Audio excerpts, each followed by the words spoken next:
Hi viewers, welcome to Atu Samayal. இப்போ இந்த வீடியோவில் எப்படி வெந்தய குழம்பு பண்ணுறது அப்படின்றத நம்ம பார்க்கலாம். இப்போ இருக்க சுச்சுவேஷனுக்கு இந்த மாதிரி சிம்பிள் குழம்பு காய்கறி இல்லைன்னா இந்த மாதிரி நீங்கள் பண்ணிக்கலாம்.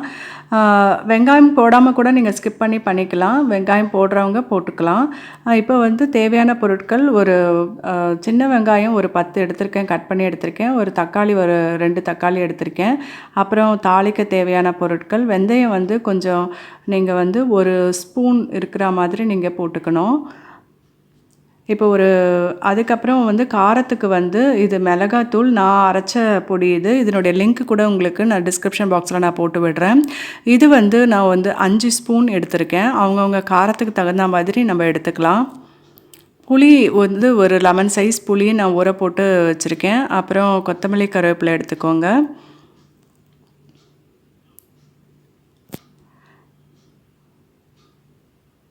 இப்போ வந்து வெந்தயம் வந்து இப்போது நல்ல சூட்டதை வந்து தணிக்கும். வெயில் காலம், அதனால் வெந்தயம் போட்டு பருப்பு வேக வைக்கும் போதும் வெந்தயம் நீங்கள் கொஞ்சம் போட்டுக்கலாம். அப்புறம் எல்லாம் தாளிக்கும் போது கொஞ்சம் போட்டுக்கோங்க.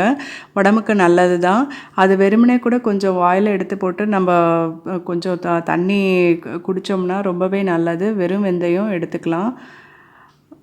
நைட்டு கண்ணு முழித்து வேலை பார்க்குறவங்க அதை எடுத்தால் ரொம்பவே நல்லது. அதுக்கப்புறம் இப்போ தேவையான அளவு எண்ணெய் விட்டுண்டு கடுகு இப்போ பொரிஞ்சதுக்கப்புறம் கொஞ்சமாக உளுந்து நம்ம போட்டுக்கலாம். உளுந்து போட்டு அதுக்கப்புறம் வெந்தயம் போட்டு தாளிப்புக்கு நம்ம வந்து சேர்த்துன்றலாம். இப்போ பெருங்காயம் தூவுறதா இருந்தால் நீங்கள் தூவிக்கலாம். இப்போ வந்து பூண்டு, மிளகு, ஜீரகம் இதெல்லாம் சேர்க்கணும் அப்படின்னு சொல்கிறாங்க. அதனால் நான் பூண்டு இதை சேர்த்துருக்கேன். பூண்டு வந்து எவ்வளோ தேவையோ அவ்வளோ பூண்டு நீங்கள் வந்து தோல் உரித்து ரெடி பண்ணி வச்சுக்கோங்க. இப்போ வெங்காயம் போட்டு நல்லா அதை வதக்கிட்டு பூண்டு காமிக்க மறந்துட்டேன். ஸோ நான் ஒரு 10 பல் பூண்டு வந்து நான் உரித்து இதில் இப்போ நான் கலந்துருக்கேன். அப்புறம் தக்காளியும் போட்டு நல்லா வதக்கி விட்டு இந்த எண்ணெயில் நல்லா கொஞ்சம் வதங்குச்சுன்னா கொஞ்சம் நல்லா டேஸ்ட்டு நல்லாயிருக்கும். ஸோ வதக்கிட்டு இந்த மாதிரி குழம்பு முந்தின நாள் நைட்டு கூட நீங்கள் பண்ணி வச்சுக்கலாம். ஆனால் இப்போது இருக்கிற சுச்சுவேஷனில் நீங்கள் பகல்லே கூட பண்ணலாம். ஸோ நல்லா வதக்கிக்க வேண்டியது தான். இப்போ ஓரளவுக்கு நல்லா வதங்கிடுத்து. இப்போ இந்த ஸ்டேஜில் நீங்கள் வந்து அந்த குழம்பு மிளகாய்த்தூள் நான் சொல்லியிருந்தேன் பார்த்தீங்களா, அது ஆல் பர்பஸ் மிளகாய்த்தூள் எல்லா குழம்புக்கும் நம்ம வந்து யூஸ் பண்ணலாம். அந்த மாதிரி அரைச்சி நான் வச்சுருக்கேன். இது லிங்க்கும் நான் உங்களுக்கு கொடுத்து விடுறேன். அந்த பொடி இப்போ வந்து தேவையான அளவு மஞ்சத்தூள் போடுறேன். இந்த பொடி வந்து நீங்கள் அரைச்சி வச்சுட்டிங்கன்னா எல்லாம் சாம்பார், அதுக்கப்புறம் இந்த மாதிரி குழம்பு வகைகளுக்கு, குருமா எல்லாத்துக்குமே நீங்கள் வந்து இதை ஆட் பண்ணிக்கலாம். இப்போ இந்த பொடி போட்டு நல்லா இந்த எண்ணெயில் நம்ம வதங்கினா தான் வந்து அது டேஸ்ட்டே கொடுக்கும். அதனால் நல்லா வதக்கி விட்டுடுங்க. வதக்கி விட்டு நல்லா கொதித்து வந்ததுன்னா குழம்பு ரொம்ப டேஸ்டியாக நல்லாயிருக்கும். இது ஈஸியாக பண்ணுற குழம்பு தான் இது.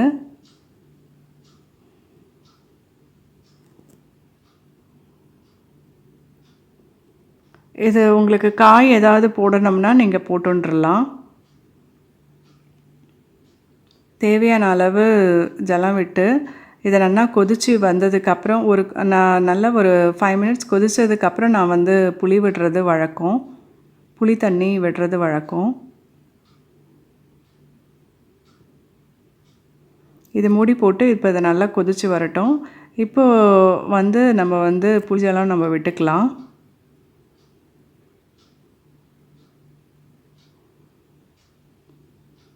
இப்போ தேவையான அளவு உப்பு சேர்த்து ஒரு 5 மினிட்ஸ் கொதித்து வந்ததுன்னா குழம்பு ரெடி ஆகிடும். ஸோ இது ரொம்பவே ஈஸியாக ரொம்ப டேஸ்டியாக இருக்கும் இந்த குழம்பு. இது வந்து நீங்கள் எல்லாமே இட்லி, தோசை, அதுக்கப்புறம் சப்பாத்தி அதுக்கு கூட நம்ம தொட்டு சாப்பிட்லாம். தேவையான அளவு உப்பு போட்டு இது கொதித்து வந்ததுன்னா குழம்பு ரெடி. இப்போ பாருங்கள் நல்லா கொதித்து வந்தாச்சு, ரெடி ஆகிடுது. இப்போ இதே மாதிரி நீங்களும் பண்ணி பாருங்கள். ஒரு சிம்பிள் ரெசிபீஸ் மெனுவுக்கு இந்த குழம்பு ரொம்பவே ஆப்டாக இருக்கும். இதுக்கு வந்து தொட்டுக்க எல்லா காய்கறியுமே எந்த காய்கறி பண்ணாலும் இதுக்கு வந்து ரொம்ப ஆப்டாக இருக்கும். இன்றைக்கி வந்து நான் ஜஸ்ட் வாழைக்காய் பொரியல் பண்ணியிருக்கேன். அதை வந்து உங்கள்கிட்ட இப்போ அடுத்து நான் உங்களுக்கு காமிக்கிறேன். அதுவும் ரொம்ப ஈஸியான ரெசிபி தான் அதுவும். ஸோ இப்போ வந்து வெந்தய குழம்பு ரெடி ஆகிடுது. நல்லா வாசனை கமகமன்னு இருக்குது. வந்து நான் உங்களுக்கு சிம்பிளாக தான் நான் காமிச்சிருக்கேன். இந்த மாதிரி நீங்கள் வேக வச்சு நீங்கள் எடுத்துக்கணும். வாழைக்காவை 2 கட் பண்ணி இப்படி ஸ்டீம் பண்ணி நீங்கள் எடுத்துக்கணும் 7 மினிட்ஸ். பார்த்தீங்கன்னா இந்த மாதிரி உங்களுக்கு தோல் உரிக்கிறதுக்கு ரொம்ப ஈஸியாக இருக்கும். ஸோ அதை வந்து நீங்கள் தோல் உரித்து எடுத்து ரெசிபி நான் போட்டிருக்கேன். அதை டிஸ்கிரிப்ஷன் பாக்ஸில் போட்டு விடுறேன். இப்போ ஜஸ்ட்டு இது வந்து உருளைக்கிழங்கு ஃப்ரை பண்ணுற மாதிரி நம்ம காரம் போட்டு நம்ம ஃப்ரை பண்ணி எடுத்தோம்னா இந்த வாழைக்காய் ரெடி ஆகிடும். ஸோ இந்த மெனு வந்து உங்களுக்கு நீங்களும் பண்ணி பார்த்துட்டு உங்களுக்கு பிடிச்சிருந்ததுன்னா கண்டிப்பாக லைக் பண்ணுங்கள், ஷேர் பண்ணுங்கள், கமெண்ட் பண்ணுங்கள். நெக்ஸ்ட் வீடியோவில் சந்திக்கிறேன். தேங்க்யூ.